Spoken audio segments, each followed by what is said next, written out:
بسم اللہ الرحمن الرحیم۔ قیاس استثنائی کی دو قسمیں تھیں، قیاس استثنائی اتصالی اور قیاس استثنائی انفصالی۔ اتصالی کے نتیجہ دینے کی دو شکلیں تھیں، یعنی درست نتیجہ دو صورتوں میں آتا ہے کہ اگر استثناء ہو عین مقدم کا تو نتیجہ آئے گا عین تالی، استثناء ہو نقیض تالی کا تو نتیجہ آئے گا نقیض مقدم۔ دوسری قسم قیاس استثنائی کی قیاس استثنائی انفصالی، اور اس کی تعریف بھی ہم نے پڑھ لی تھی کہ جس کا پہلا قضیہ شرطیہ منفصلہ ہو، دو قضیوں میں سے پہلا قضیہ شرطیہ منفصلہ ہو۔ اور منفصلہ میں پھر ہم نے تین قسمیں پڑھی تھیں، منفصلہ حقیقیہ، منفصلہ مانعۃ الجمع اور منفصلہ مانعۃ الخلو۔ منفصلہ حقیقیہ وہ تھا، ویسے منفصلہ کا مطلب یہی ہوتا ہے کہ جس میں دو چیزوں کے درمیان جدائیگی پیدا کی ہو، اور حقیقیہ میں یہ تھا کہ جس میں دونوں کا ایک ساتھ جمع ہونا بھی ممنوع ہو، دونوں کا ایک ساتھ جانا بھی ممنوع ہو۔ اور مانعۃ الجمع جس میں دونوں کا جمع ہونا ممنوع ہو، مانعۃ الخلو جس میں دونوں کا صرف جانا منع ہو، دونوں ایک ساتھ جمع ہو سکتے ہیں لیکن دونوں کا ختم ہونا، دونوں کا اٹھ جانا، دونوں کا چلے جانا ممنوع ہو۔ صحیح ہے؟ تو یہ تین قسمیں ہم نے بڑی قیاس استثنائی قضیہ شرطیہ منفصلہ کی یہ تین قسمیں پڑھی تھیں۔ تو قیاس استثنائی انفصالی کے نتیجہ دینے کی شکلیں انہی تین قسموں کے اعتبار سے بنتی ہیں۔ جس طرح قیاس استثنائی اتصالی میں نے آپ کو بتایا تھا کہ عقلی احتمال چار بنتے ہیں، اسی طرح قیاس استثنائی انفصالی میں بھی عقلی احتمال چار ہی بنیں گے۔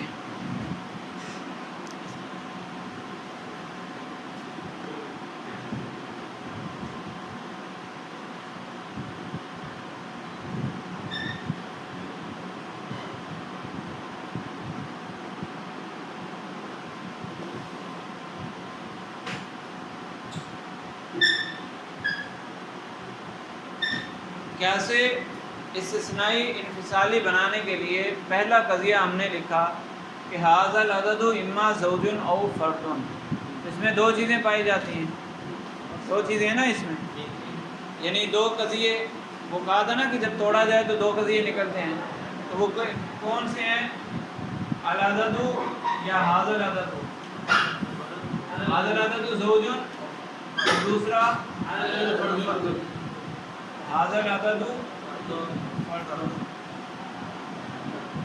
اچھا، عقلی احتمال قیاس استثنائی اتصالی میں بناتے ہوئے میں نے بتایا تھا کہ جو دوسرا قضیہ بنانا ہے وہ بھی اسی سے بنے گا، اور جو نتیجہ آئے گا وہ بھی اسی سے آئے گا۔ قیاس استثنائی اتصالی میں بتایا تھا نا کہ دو چیزوں میں سے ایک چیز کو استثناء دوسرے قضیے میں رکھیں گے اور دوسری چیز نتیجے میں چلی جائے گی۔ تو وہاں ہم نے کہا تھا کلما کانت الشمس طالعۃ فالنہار موجود، استثناء کیا لاکن الشمس طالعۃ، تو نتیجہ آیا النہار موجود۔ وہ دونوں چیزیں چونکہ قضیہ شرطیہ متصلہ کے اندر دو چیزوں کو ملانے کا ذکر ہوتا ہے، تو وہاں دو چیزیں ہم نے ملا دی تھیں، یعنی دو چیزیں ایک ساتھ پائی جائیں گی یا ایک ساتھ نہیں پائی جائیں گی۔ لیکن قضیہ شرطیہ منفصلہ کے اندر چونکہ جدائیگی کا حکم ہوتا ہے تو یہ دو چیزیں ایک ساتھ ہو سکتی ہیں۔ یہاں جو ہم نے ھذا الشیء اما ھذا العدد اما زوج و فرد، یہ قضیہ جو ہم نے لکھا ہے اس میں جو دو چیزیں ہیں، عدد کا زوج ہونا اور عدد کا فرد ہونا، یہ دونوں ایک ساتھ ہو سکتی ہیں۔ تو پھر اگر استثناء کرتے ہوئے ہم پہلی چیز کو اٹھا لیں لاکنہ زوج، لاکنہ زوج لکھ دیں تو نتیجے میں پھر کیا آئے گا؟ فرد آ سکتا ہے؟ یہ عدد زوج ہے، جب زوج ہے تو پھر فرد ہو سکتا ہے؟ جو یہاں آئے گا نتیجہ اس کے الٹ آئے گا، دوسری چیز کا الٹ نتیجہ آئے گا۔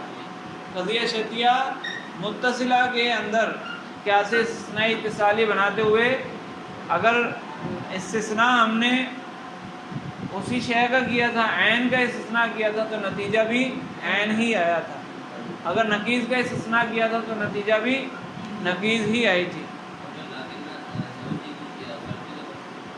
کر سکتے ہیں، سفر کرو کریں گے.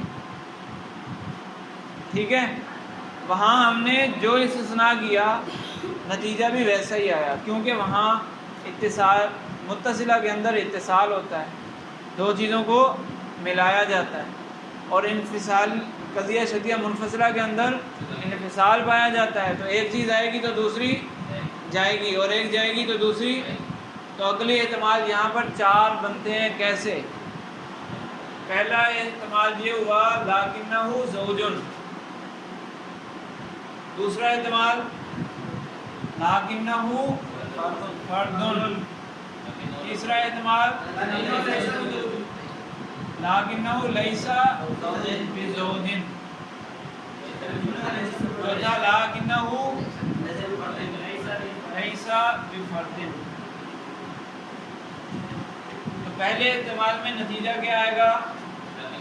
فہوا، یا ھذا العدد لے لیں، ھذا العدد، جب استثناء کیا لیکنہ زوجن تو جواب کیا آئے گا؟ ھذا العدد، ھذا العدد لیس بفرد. کیونکہ جب زوج ہوگا، ایون ہوگا تو فرد ہو سکتا ہے، اوڈ ہو سکتا ہے، ظاہر سی بات ہے. جب ایون ہو گیا تو اوڈ نہیں ہو سکتا. اور دوسرے احتمال میں لیکنہ فردن، وہ اوڈ ہے، اب وہ ایون ہو سکتا ہے، تو نتیجہ پھر کیا آئے گا؟ ھذا العدد لیس بزوج. اور تیسرا استثناء کیا لیکنہ لیس بزوج، کہ وہ عدد ایون نہیں ہے. جب ایون نہیں ہے تو پھر کیا ہوگا؟ اوڈ ہوگا. تو تیسرے احتمال کا نتیجہ آئے گا ھذا العدد فردن. اور چوتھا احتمال کیا نکلا؟ چوتھا احتمال یہ تھا لیکنہ لیس بفرد، وہ اوڈ نہیں ہے. جب اوڈ نہیں ہے تو پھر کیا ہوگا؟ ایون ہوگا. تو چوتھے کا جواب آیا زوجن، ھذا العدد زوج. سمجھ آئی؟ ہاں.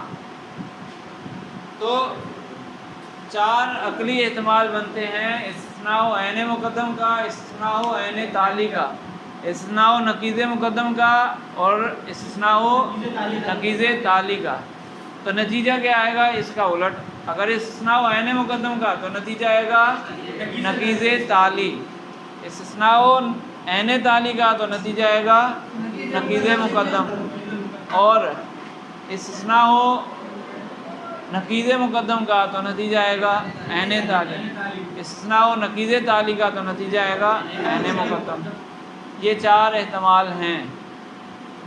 تو اب کہتے ہیں کہ اگر قیاس استثنائی انفصالی کا پہلا قضیہ شرطیہ منفصلہ حقیقیہ ہو، قضیہ شرطیہ منفصلہ حقیقیہ ہو، تو 4 احتمال درست ہیں. 4 صورتوں میں نتیجہ صحیح آئے گا، کیونکہ زوج ہوگا تو فرد نہیں ہوگا، اور فرد ہوگا تو زوج نہیں ہوگا. ایسا ہی ہے. تو 4 احتمال درست ہیں منفصلہ حقیقیہ میں. جب قیاس استثنائی انفصالی کا پہلا قضیہ شرطیہ منفصلہ حقیقیہ ہو تو اس کا نتیجہ دینے کی 4 صورتیں درست ہیں. وہ جو 4 عقلی احتمال ہیں وہ چاروں کے چاروں درست ہیں، یعنی ان کا نتیجہ ہمیشہ سچا آئے گا. 4 صورتوں میں نتیجہ سچا آئے گا. سمجھ آئی کہ نہیں آئی؟ ہاں، تو یہ استثناء ہے نا، یہ نتیجے ہیں.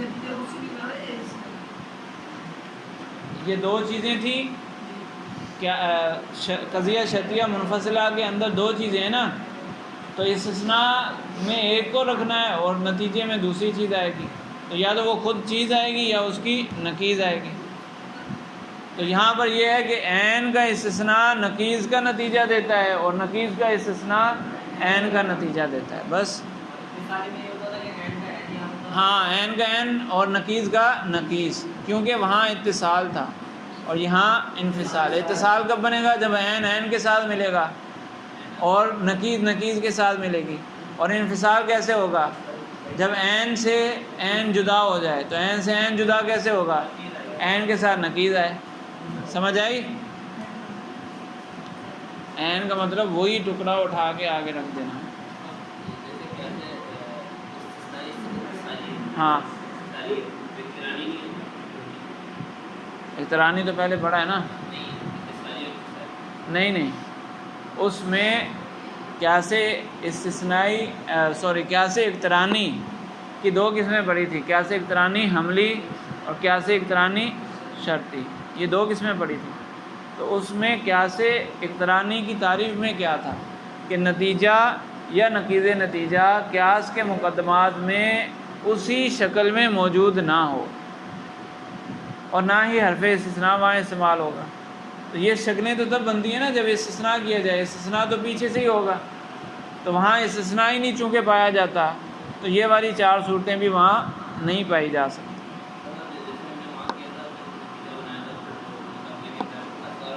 ہاں، جس طرح حملیہ کے اندر اصغر اور اکبر ہوتا ہے، اسی طرح قیاس اقترانی حملی کے اندر جس طرح اصغر اور اکبر ہم نے نکالا تھا، اسی طرح قیاس اقترانی شرطی کے اندر بھی اصغر و اکبر اور حد اوسط نکلیں گے، لیکن یہاں پر ویسا نہیں ہے۔ یہاں پر حد اوسط اصغر اکبر ایسا نہیں ہے، یہاں مقدم تالی ہے لیکن اصغر اکبر حد اوسط نہیں ہے۔ کہاں ہے؟ نہیں، حد اوسط وہیں آتی ہے جب نتیجہ مقدمات کے اندر موجود نہ ہو، پھر نتیجے کا ایک جز بنتا ہے اصغر اور نتیجے کا دوسرا جز بنتا ہے اکبر، اور اس کے علاوہ جو ہوتا ہے وہ حد اوسط بنتا ہے۔ تو یہاں تو ایسا نہیں ہے، یہاں تو ایسا نہیں ہے نا۔ نتیجے میں ھذا العدد زوجن یہ نتیجہ آیا تو ھذا العدد تو اوپر موجود ہے۔ اگر اس طرح دیکھیں تو ھذا العدد یہ نیچے بھی موجود ہے، اوپر بھی موجود ہے، زوج نیچے بھی موجود ہے، اوپر بھی موجود ہے۔ تو جو نیچے نہیں ہے اور اوپر ہے وہ کیا ہے؟ وہ تو فرد ہے۔ تو اس لیے یہاں وہ چیز نہیں آتی۔ حد اوسط اصغر اکبر یہ سارا خاص ہے کس کے ساتھ؟ قیاس اقترانی کے ساتھ، قیاس اقترانی کے ساتھ یہ خاص ہے۔ سمجھ آئی؟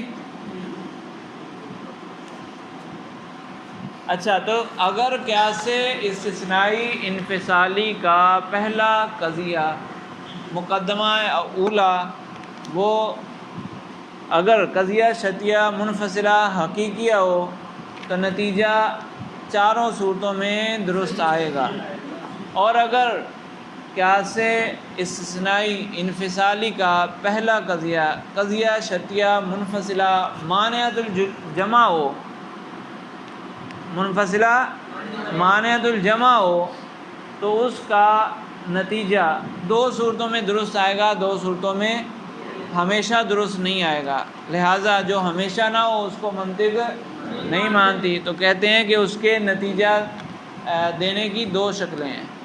استثناء ہو عین مقدم کا تو نتیجہ آئے گا نقیض تالی، استثناء ہو عین تالی کا تو نتیجہ آئے گا نقیض مقدم۔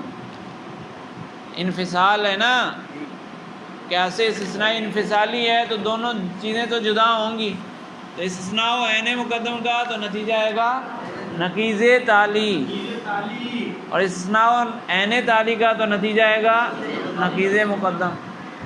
کہ مانعۃ الجمع میں کیا ہوتا ہے؟ ایک آ جائے، دونوں جمع نہیں ہو سکتے، دونوں جمع نہیں ہو سکتے، یعنی ایک آ جائے تو دوسرے کا جانا ضروری ہے۔ تو جب عین مقدم یا عین تالی کا استثناء کیا تو مطلب ایک آ گیا جب ایک آ گیا تو دوسرے کا جانا ضروری ہو گیا، لیکن ایک چلا جائے تو دوسرے کا آنا ضروری ہوتا ہے۔ مانعۃ الجمع میں ایک چلا جائے تو دوسرے کا آنا ضروری نہیں ہوتا،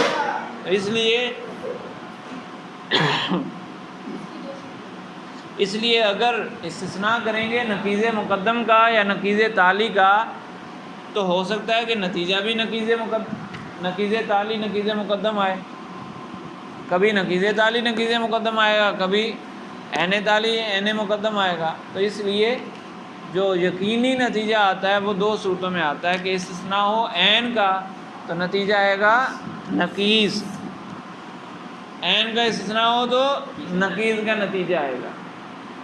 اور اگر قیاس استثناء انفصالی کا پہلا قضیہ شرطیہ منفصلہ مانعۃ الخلو ہو تو وہ بھی مانعۃ الجمع کی طرح ہے، لیکن اس کا الٹ ہے کہ مانعۃ الخلو میں کیا ہوتا ہے کہ دو چیزوں کا جانا ممنوع ہوتا ہے، یعنی ایک چلی جائے تو دوسرے کا آنا ضروری، تو ایک کی نقیض کا استثناء کریں گے تو دوسرے کا عین نتیجہ آئے گا۔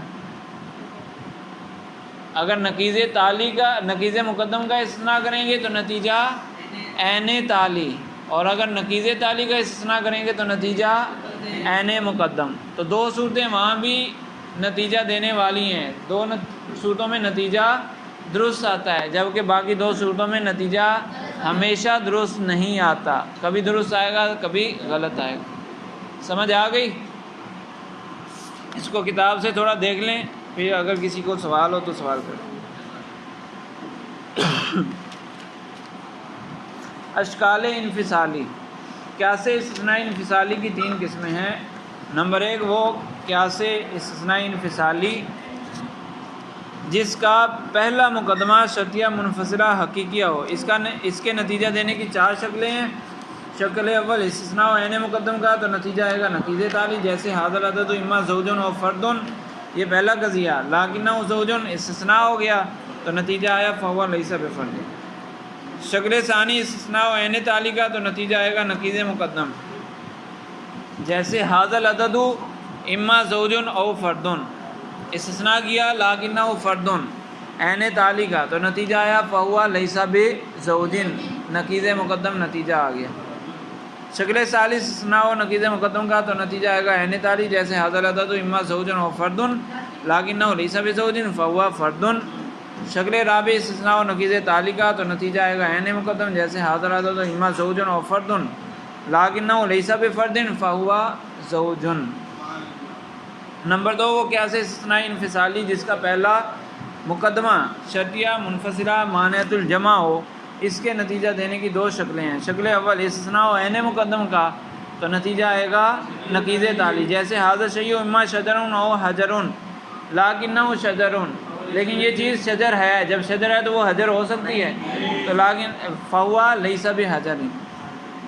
شکل ثانی استثناء و عین تالی کا تو نتیجہ آئے گا نقیض مقدم، جیسے ھذا الشیء اما شجر او حجر لیکنہ حجر، تو نتیجہ آئے گا فہو لیس بشجر، جو حجر ہے وہ بھی شجر ہو سکتی ہے، جو چیز حجر ہو جائے پتھر ہو جائے وہ درخت بن سکتی ہے، نہیں ہو سکتی۔ نمبر تین وہ قیاس استثناء انفصالی جس کا پہلا مقدمہ شرطیہ منفصلہ مانعۃ الخلو ہو، اس کے نتیجہ دینے کی دو شکلیں ہیں۔ شکل اول استثناء و نقیض مقدم کا تو نتیجہ آئے گا عین تالی، ھذا الشیء اما لا شجر او لا حجر لیکنہ لیس بلا شجر، یہ استثناء ہو گیا نقیض مقدم کا تو نتیجہ آئے گا فہو لا حجر۔ شکل ثانی عین تالی نتیجہ آئے گا۔